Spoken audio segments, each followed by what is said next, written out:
Greetings and welcome to Peace Corps Ghana. My name is Carla Ellis and I'm the country director. Peace Corps is an organization devoted to world peace and friendship.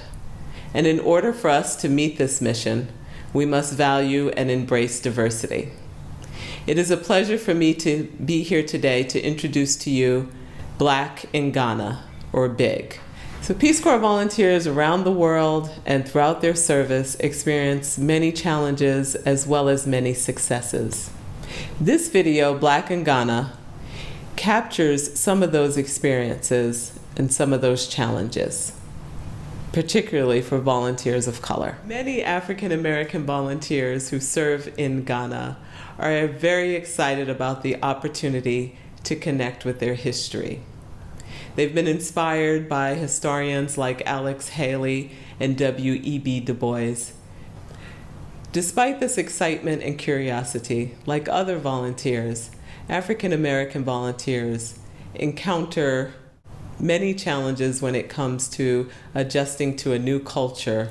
So here at Peace Corps Ghana, we respect, honor, and support volunteer diversity. Our mentoring program and our Peace Corps Diversity and Support Committee are examples of our commitment to volunteer diversity. It is my pleasure to introduce to you Black in Ghana, BIG. Enjoy.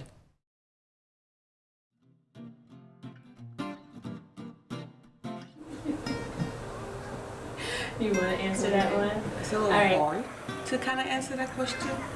Adopting the country and the land like as your own. Access to opportunity. Everyone knows it's the melting pot. It means that I'm more than one thing. Being American is also not just being born in America. It means being diverse. I think being different is being American. Being American to me always meant being myself. A lot of cultures are accepted. It's embracing the diversity in America and different shades of color, cultures. Being able to express myself freely. The freedoms.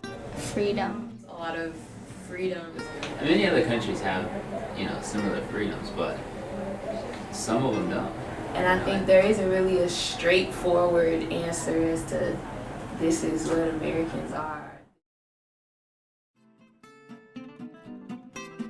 I identify with the vibrant culture that Black Americans historically have created. I identify myself in America as African American. Ethiopian and American. Someone has already identified me. Albania, Muslim, Somali American.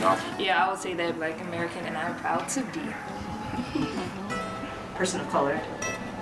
A white American from Chicago. Mostly Trinidadian. People just call me Mexican. Black. Armenian, Italian, German, Ukrainian, Spanish, and Mexican. I would say proudly that I am a Nigerian American. A straight white male. I identify as Haitian, but also American. Hi, and my name is Mike. Hi, my name is Sarah, and we'd like to welcome you all today to BIG, a show where we explore a little bit about what it means for Black Peace Corps volunteers in Ghana. BIG stands for Black in Ghana, and as you saw in the beginning of the show, we have special guests here.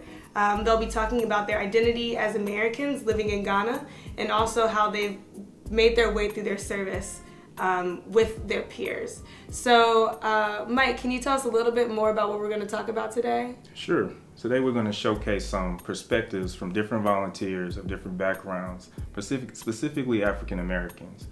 And we're going to show some of the challenges that volunteers face within their 2 years. This is an opportunity to see how we can better support these volunteers so that they can have a successful, complete 2 years of service. I would like to also identify myself. I'm a Black man. And I'm a Black woman. Before coming here, we've never been called Black American, and that's something that we now have experienced and identified with. And so, it's really important, along with our identification, we also have to talk about using our voices and sharing our unique experiences that we have with living here in Ghana. And so while on this show we won't be able to speak about every nuance of the volunteer experience and service, we like to take this time to start the conversation about what it means to be a Black volunteer serving here in Ghana. And so we need to know how to understand and support each other, and this show will do just that. Yes, so let's go ahead and get started. Let's watch some of the videos for the current volunteers that are now serving in Ghana.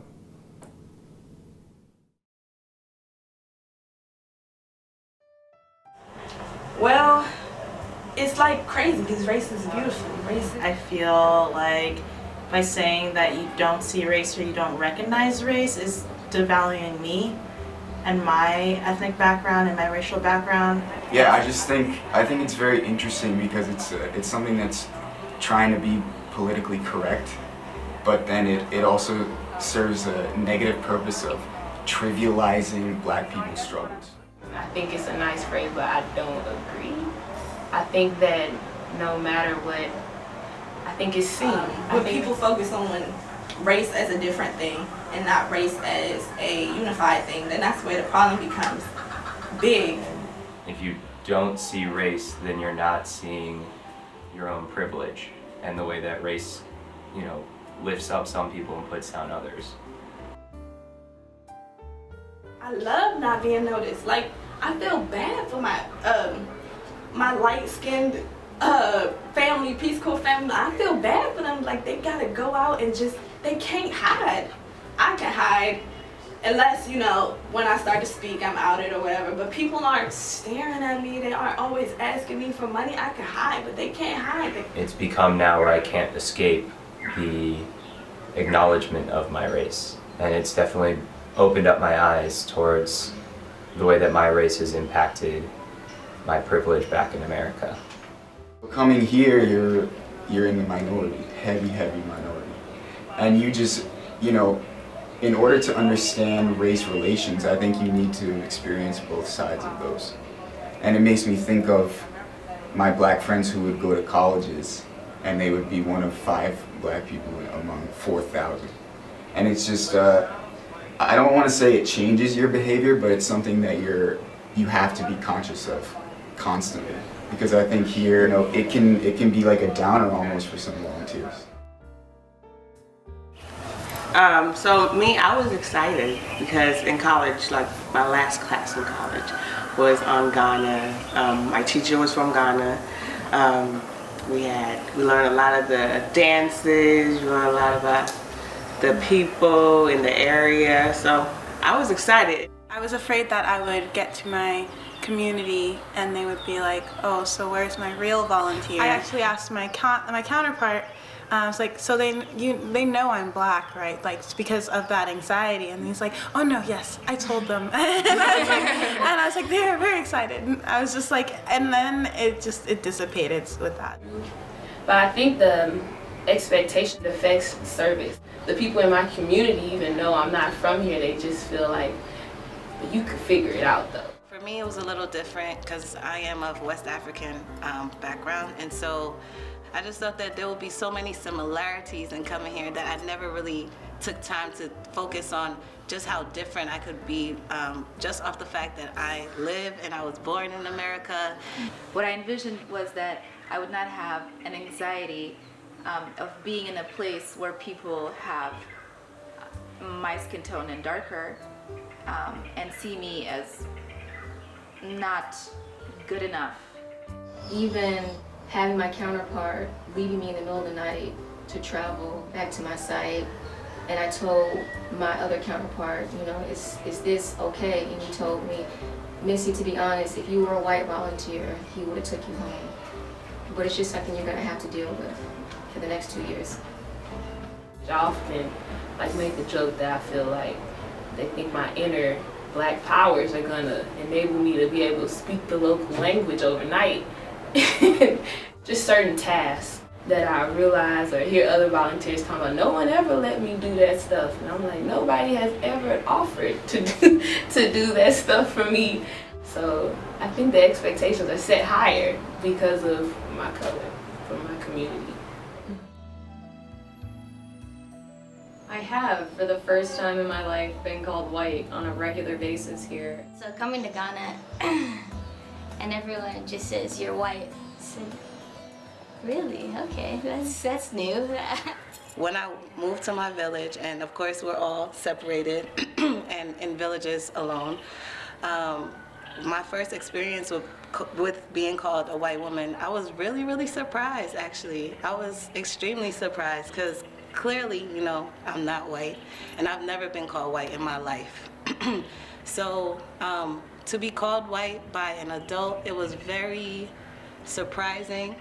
I know they don't mean it bad, but seeing someone from the same community who's got probably lighter skin tone than I have, calling me white wouldn't be like as pleasant as anybody else would think. It doesn't bother me as much anymore. I just pretty much ignore it because... It was a little, difficult to take, but I dealt with it. Luckily, the community had its own process of changing their attitude, so now everybody calls me by name, so yeah, I think I've won.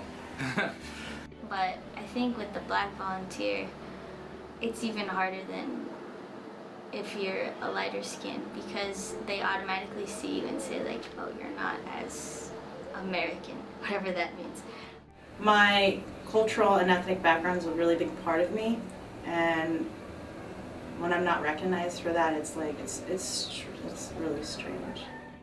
I think that it's important that we're all here. I think it's a statement to what Peace Corps is about and how Peace Corps is growing. Maybe there was a time where all the volunteers that came were white. Mm-hmm. And today, 2015, we have 6 black girls.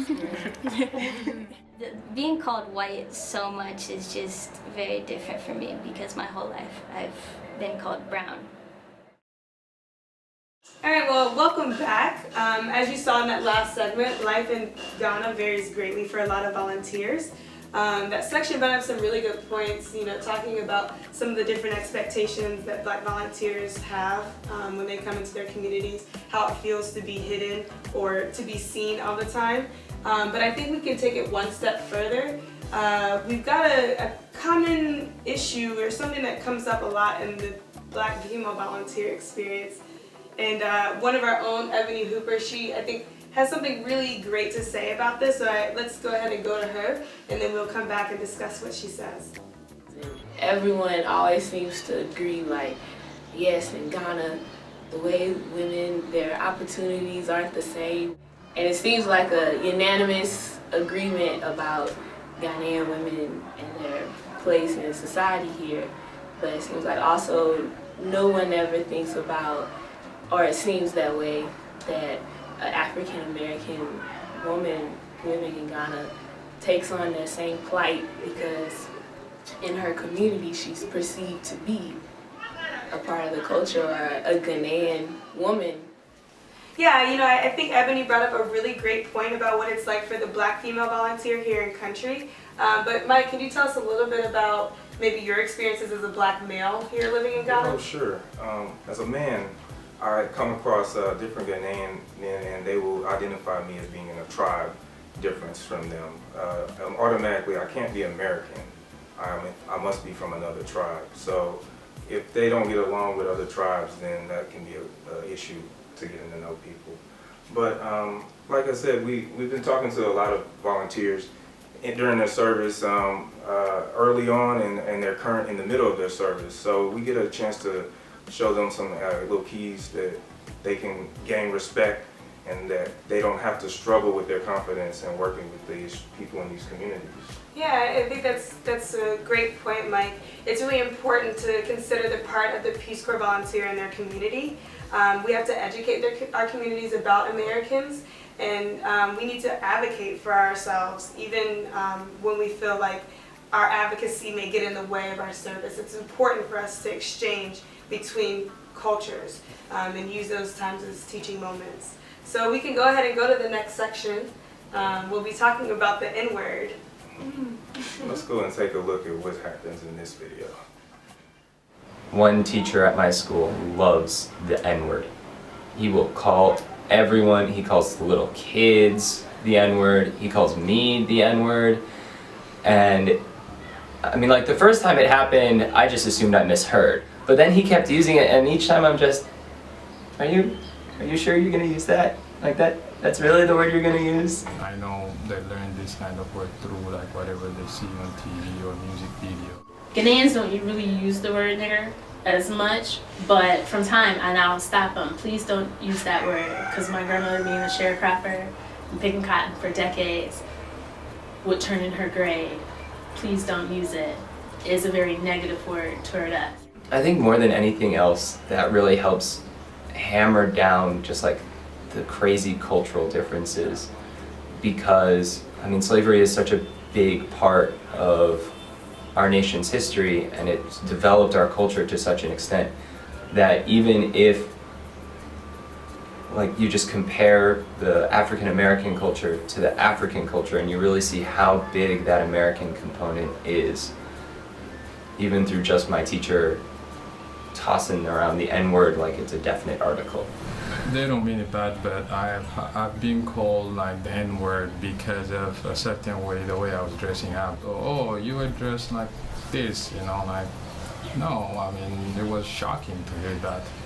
So I had to tell them, I mean, those people, you cannot use this kind of word ever. It's not correct to call someone with such word. It's super sensitive. So Now, they don't say it as much as some of my white colleagues will say the word, because if I say the N-word, that means you probably should say the N-word and not say the word.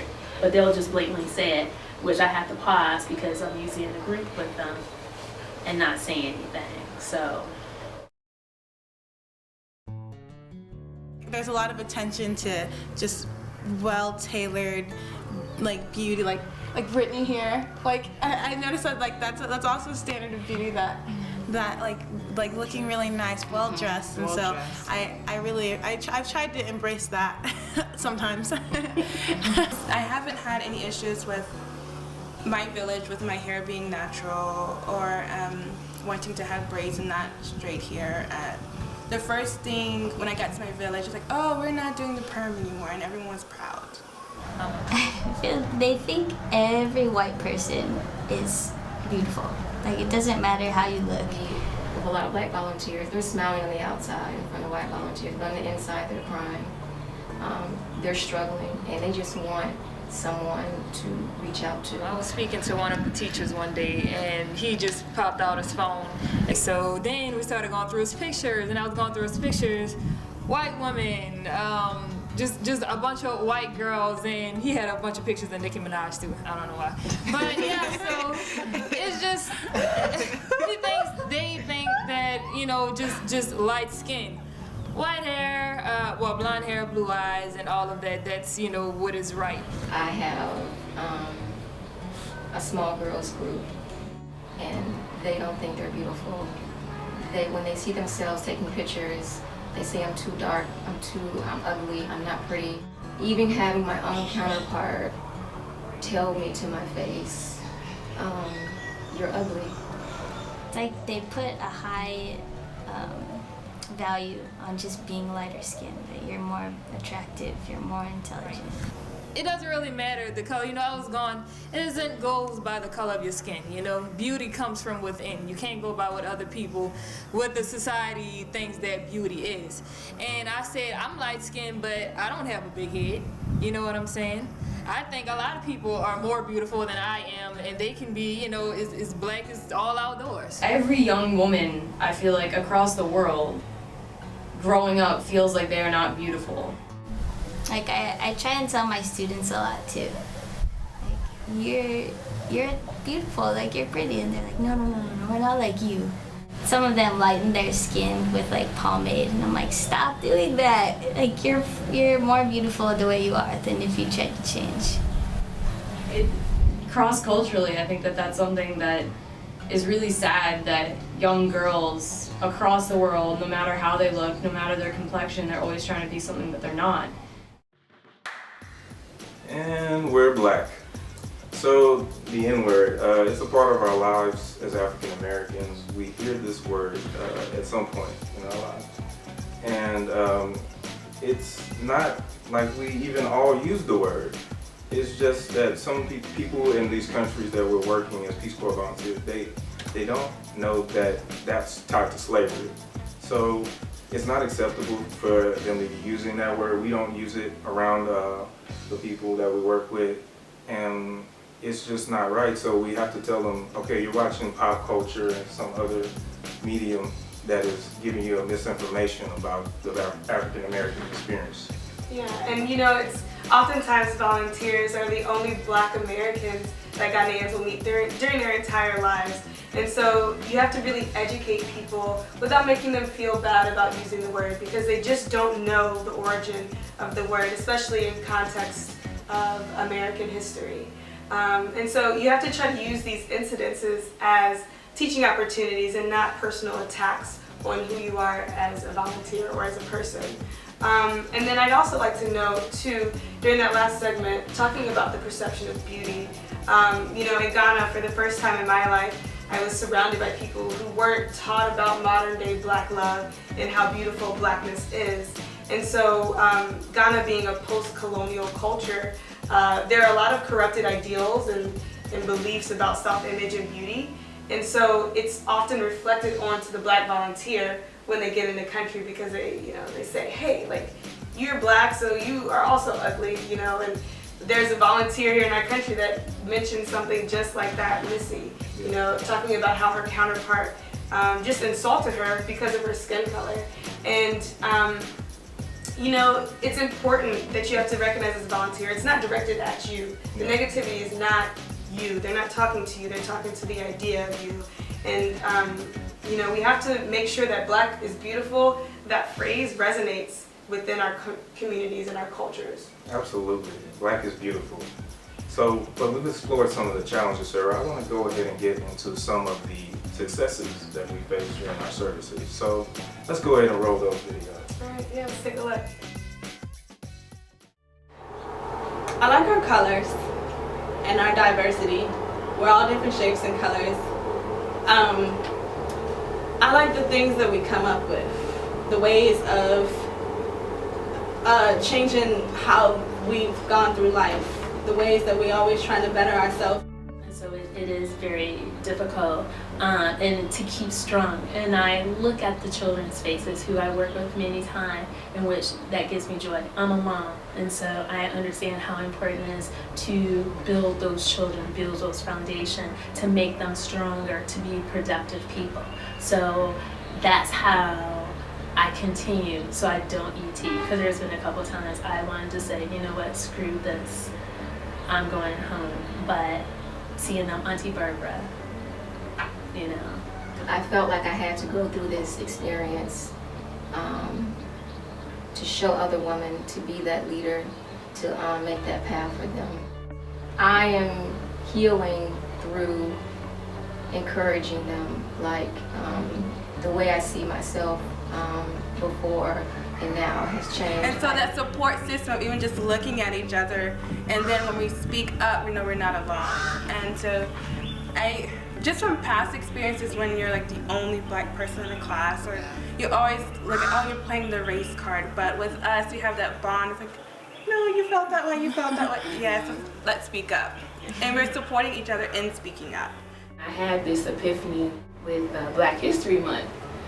I always enjoyed it at home, but while I was here, it made me realize being African American is its own culture, and it's just as rich as to lead a foreign country or African culture. What I do now is, in my room, I write sticky notes on my mirror, and they're all over my wall, covered in color. I write the opposite of everything the way I feel. So, for example, I feel ugly, but I write I'm beautiful. Or I no longer allow others to define who I am. I've learned to encourage myself, build myself up, and letting them steal my joy. We have also amazing white friends who are just amazing. They're also share our experiences, and that's the thing. Like, you don't have to be brown to notice bad things or that are happening or being said. Like that's not, it's a level of, I guess, consciousness. And we have really close friends who are able to explore those things that people are like really shy to talk about. Have those real conversations. Real conversations. I feel like I have to make more of an effort to connect and to be support for them, because in America we are considered minorities and we kind of go through similar things in America, and then coming to Ghana where I have this privilege that they don't have, it makes me feel uncomfortable, and I feel like I need to reach out a little bit more.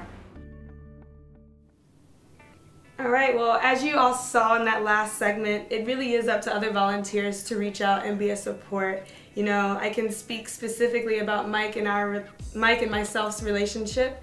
Over the past 2.5 years, we've grown really close to each other, but I think a lot of it is as a result of us sharing our experiences when we've gone through really tough times, you know. There have been moments in my service where I felt like I didn't want to talk to anyone, and I thank you for even reaching out to me, you know, just saying like, hey sis, how you doing?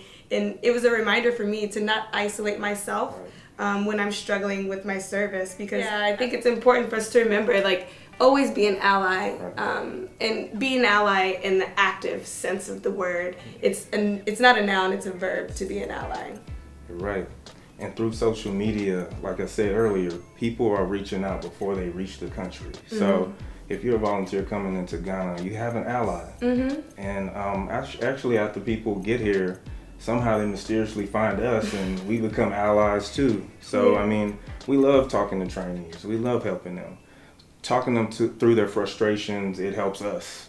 So we are giving them strategies to make sure people can have a successful 2-year service. Yeah, and speaking of strategies, the volunteers in this program have also given some of their advice. So let's go ahead and take a look at what they've got to say to future Peace Corps volunteers. Cool. Thank you. So you do have to come with the notion that things will be a little different, and that's okay. There's nothing necessarily wrong with that. It's just the reality. It's the world we live in. And sometimes you just gotta laugh, because some things you won't change. You can't change everyone's mind. So it's just have an open mind with everything. Be ready. You might face something which we might not like. They have to be patient. It's a really difficult and challenging thing that you've signed up to do, and you're going to have to do a lot of self-reflection and a lot of growth over your 2 years. Come in knowing that you don't know everything. And don't pretend like you know everything. Because they will tell you, like, no, this is not right. I mean, I think it would be a lot like when you're back in the States, where you have to kind of gauge how free you can be with people. I think that even though we think of Peace Corps as a very liberal and a very progressive place, we're still all coming from a wide variety of backgrounds, and so you can't just, as much as it sucks, you can't just trust that everyone has the education that they need to have in this regard. Ghanaians as a whole, they are all different at the same time, and not everyone adopts the same attitude. So the generalization, it's great to be aware, but don't let that awareness make you treat everyone the same, as in you're Ghanaian, so you're going to be this way. Yeah, absolutely. Don't limit yourself to just the African American community, because when you step out of it, you'll learn things you never knew that you never knew. It's about just making Ghana work for you. Right. You know, it won't be easy, but you can do it. You can make it work for yourself. So I think it's really important to have that network of volunteers that you can talk to about it. You don't always want to be trying to call home, because they've not come to Africa. So it's a very difficult thing. They could say, oh, well, just come back home. Well, no, that's not the purpose of me calling you. You should come here and try to, like, not visualize yourself and those expectations that you have. Try going out to someone else's village or another volunteer that's having a great experience, and see that everyone's different. Don't be afraid to ask for help. They have a large network of Peace Corps volunteers that are there for you, staff. Peace Corps Diversity Support Network as well. Yeah, PCDS. PCDS. We're here for you. We are always here to listen and support you in any way possible.